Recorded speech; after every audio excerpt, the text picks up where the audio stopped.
What's up, ladies and gentlemen? This is Griever back here. Your guys' host, as always, bringing you guys the latest episode, well, not exactly the latest episode, of Dr. Stone. Now, as I just said, this has been a long time coming. I'm like 2, maybe 3 episodes behind by now. The latest episode, I think, dropped over the weekend, so that means I'm probably 3 episodes behind. But I'm hoping here right now to start catching up. There was just a lot of renovations and stuff going on right now, but I will be catching up, guys. You will see me back here by the time episode 17 comes out. We should be pretty close to up to date. 17 will probably be delayed by a few days. For the simple fact is, I don't like to double up my videos. I don't like to throw 3 videos at you guys on one day and have no content for you for the next 3-4 days. So I always try to spread it out. So just letting you guys know that. That being said, that's irrelevant. We have Dr. Stone episode 14 and new opening. New opening, which I like better than the old opening. It's still meh. It's okay. It's not bad.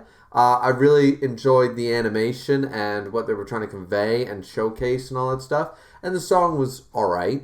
Nothing that really wowed me, you know. This wasn't We Got a Power Dragon Ball Z. It wasn't the OST for Nanatsu no Taizai.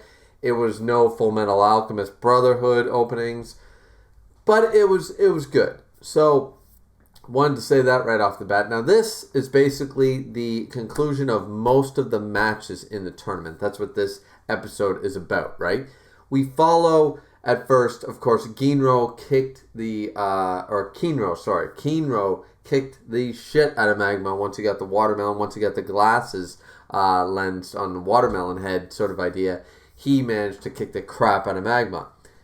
This is where Magma, being Magma, decides to pull a ploy and says, oh, well, isn't this, I've already lost, I'm so weak, I can't even, you beat me down, I'm submitting, but isn't, using that watermelon, that sorcery against the rules. So, this sucks, but Kinro, believing Magma, because he's such an honest-to-heart type of person and character, turns around and starts walking towards Jasper and basically says, yeah, rules are rules. All right, well, is this against the rules or whatever? So he walks over to Jasper, and Jasper basically goes, that's a piece of clothing. As far as I'm concerned, you didn't use it to attack him with it. You didn't throw it at him. To me, it's just a piece of clothing. I didn't see any sorcery, so I will allow it. And that's when Magma, the cheap bastard, attacks Kinro from behind, smashing the watermelon head, destroying the lenses, all that stuff. And, knocks basically, we see bloody, on this. Jasper's surprised by this, but see, this is where, because some people will complain about what basically happens here at the end of the episode as, come on, they would have stopped that or that wouldn't count or something like that. But clearly here, Jasper is allowing this winner Magma. He knocked out Kinro. Doesn't matter really how he did it. He didn't go against any of we don't exactly have a list of the rules, but rules are rules, and he knocked him out. No matter how dirty or how cheating-esque it was, still within the rules. So Kinro loses, he's alive, he's okay, but Magma then advances. So after this, we get a couple more fights. We get Ginro, who decides to go on a caffeine high with all the raw ingredients that Senku was going to make a kind of like a sports drink sort of idea, like a high caffeine drink to kind of give them an adrenaline boost. He ate all the raw ingredients. It's a little bit more comedic than anything, but Ginro ends up winning his match. However, he gets the runs and he runs away and stuff, and he's all beat to hell and stuff, so he doesn't really have much of a chance against Magma. Kohaku does not make it back in time because the next matchup is Chrome versus, or I might have got those confused. I think Ginro was afterwards. Anyways, my order might be mixed up, but the point is that it's Chrome versus Mantle.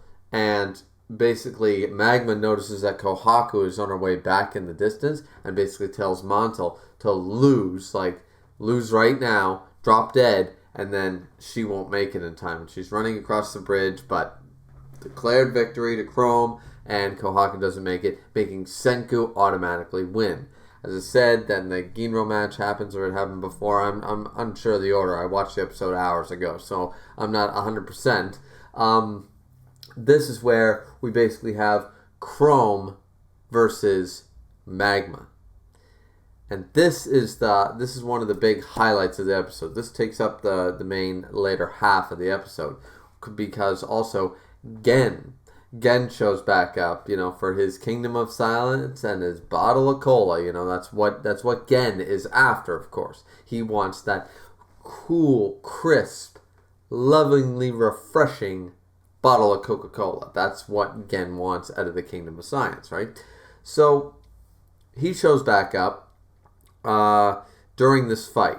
Now, during this fight, Magma beats the tar off of Chrome. It just brutalizes him, beats him down. Chrome refuses to give up. This is where Chrome decides to use, he picks up on the stick. He uses the remains of the watermelon mask with one of the lenses in it. When this happens, Senku realizes what he's trying to do. He's trying to light a fire on Magma's black clothing. However, it's not going to work because the way the glasses are, it's not a pinpoint, it's a concave lens. The science is there, in the episode if you're curious, and it is fairly accurate. So, unfortunately, that's not really going to work. And Senku even says to Chrome, this might be your last ditch effort, but this is not going to work against someone like Magma. And that's when Gen, basically asks Senku, well, could it work? And he goes, yeah, it could if he did, like we see how he used the sweat and the tears to water down, the lens and stuff, and uses science to do it, sort of idea, using the power of science, because that's what, of course, Chrome is good at. He's not good at fighting, he's good at using his mind. So then the mentalist basically says, how much time? And Senku decides to do all the mental math, and it's reminds me a little bit of that Sherlock thing with Benedict Cumberbatch and Martin Freeman, when he would go into his zone and do a bunch of stuff. We've seen that in things like Elementary and stuff too, with usually Sherlock-like characters. L from Death Note, same idea, going into the mental thing. Light does it too. So we see that here. It's a really cool sequence. I really like it. He's doing all the math. We see all the equations going across. And actually, I recognize a couple of these. Some of these are accurate to what he's actually talking about, like Kelvin ratings and stuff like that, and how many, what is the ignition point, what is the combustion levels and all that stuff. These are all accurate things. As an electrician, I need to know a little bit about that kind of stuff. So, very basic level, but still enough to understand, oh yeah, I recognize that. So that was really cool sequence. Senku going through the whole thing, doing it all mentally, and realizing they need 60 seconds to make that thing do its job. Gen basically goes, yeah, all right, I got you. And he walks away. He jumps up on the top of the hut, and he goes, "Oi, Magma." He goes, "Thanks for killing me the other day." And they're all like, what, how are you alive? And then Gen pulls, of course, a little parlor trick and says, with sorcery, of course, and now for killing me, I will, explode your heart. If you take more than even one step, if you move 1 millimeter, you're done. And this works so well because that works for Gen. And Gen's reasoning is actually really sound. Is that not only because Senku brings up, because Magma tries to get out of it, going, oh, wait a minute, isn't that against the rules? And Jasper goes, well, and then Senku brings up basically, only if it actually works. What if it's a bluff? Take a step, find out if you explode. You willing to take that bet? Until you actually explode, it's not against the rules now, is it? So it's just, it would just be down to a lie that you believed. So this is good because this ends up working out. And Gen also brings up the fact that after this, Magma has been tiring himself out. He had a hard fight with Kinro, and then afterwards, he's been using all his strength to beat down and suppress Chrome here. He wants a break. He's tired. So he's willing to live out this 1 minute because again said, like, I can hold him for about a minute. I'm using up all my power, and he's selling it really well.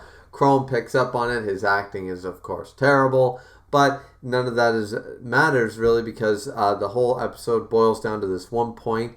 Get the pun? Because it's not really boiling, it's more like catching fire, and it does end up working after Chrome thinks about it and tries to keep himself steady and all that stuff. The 60 seconds pass, and magma actually ends up catching fire, and it's all like a surface flash fire, as Senku explains. Chrome's like, I'm not a murderer, so don't worry about it. He jabs him in the balls, and Magma's probably either really small or really large testicles, whichever way you want to look at it, and sends him flying over the cliff, making Chrome the match winner. Meaning that in the next episode, we're going to see basically it's only Chrome in the finals, and then Senku and Ginro are the ones left. So it's everybody on their team. So that means Ruri will get the cure-all drug, and that should make everybody really happy. So that's basically the end of the episode. Everyone starts celebrating that Chrome won and stuff using the power of science.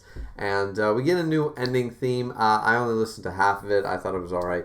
But yeah, that's the episode, guys. Sorry for the quickness of the review, but I just want to try to get back in the game, get these things done. So what did you guys all think? Did you love it? Did you hate it? Please like, subscribe, comment. As always, it's always very much appreciated. Don't forget to hit that bell notification every single time you want to see when and if I drop a video that is to your liking. That being said, ladies and gentlemen, this has been Griever. Drink responsibly as always. See you back here next time.